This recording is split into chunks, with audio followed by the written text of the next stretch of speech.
where the October 7th attack took place. And why was that? And he asked this book. He said, I don't know why, but it doesn't seem right. And of course it doesn't seem right.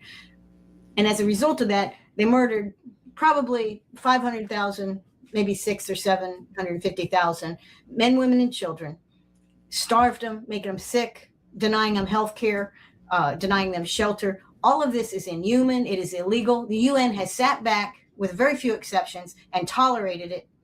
We let that happen. Okay, we don't know Palestinians. That's okay. Israel's our friend. That's okay. We're funding it. We're making money off of it. That's okay. Okay, when it comes to Arkansas, when it comes to West Virginia, when it comes to Oregon, because those people didn't accept their draft notices or whatever it was, that's acceptable now. Total destruction by a government, men, women, and children, property, animals, all environmental life, water contamination. Everything that they did there can be duplicated by any other expansionist empire. So, and that's our best ally. They're training our military. They're training our cops. They own our politicians. They own our Congress. They own the president. So wake up. You can wake up to that, because, you know, we can say, oh, that's far away. I think it's tragic that they've done this to the Gazans for no reason. They're killing innocent people and they're doing it purposely. And we say, well, that's over there. No, it's not. That's our best ally, and they run this country, okay? They are taking full advantage of Trump's corollary in South America. Israel has a new, have you heard of the Isaac Accords that Argentinian President Milei has put forth? It's the Abraham Accords for South America, okay? So everybody has to love Israel. Everybody has to obey the United States. That's their agenda. I don't think they can cash. I think they've written a check they can't cash. But that doesn't mean when they lose, when they totally accept defeat, that it's going to come back home. And just recognize your enemy is Washington. Our enemy is very much closer to home than they are telling us.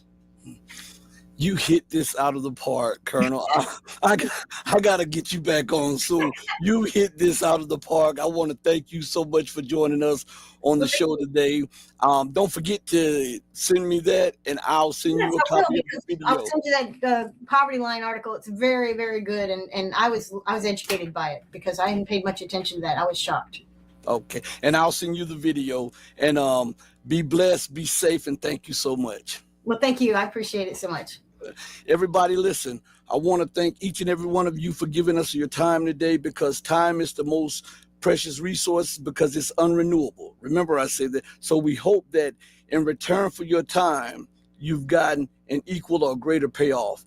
And as I always say to each and every one of you, do right by others, not because there's some material gain to be had or some accolades behind it. Do right to others because it's the right, the humane, and the godly thing to do. Because even when no one else is watching you, remember, God Almighty is watching you. And as my late, great, and beautiful mother would always say, God sits high on the throne of power, but he looks low at the actions of men. So I want to say to you all, I love you all from the bottom of my heart if you love truth, but know that the love that I have for you will always pale in comparison to the love that God has for you. Until we next speak again, stay strong. Stay true, but above all things, remember to stay righteous. And before we go off the air, remember to join us again at 2:00 p.m.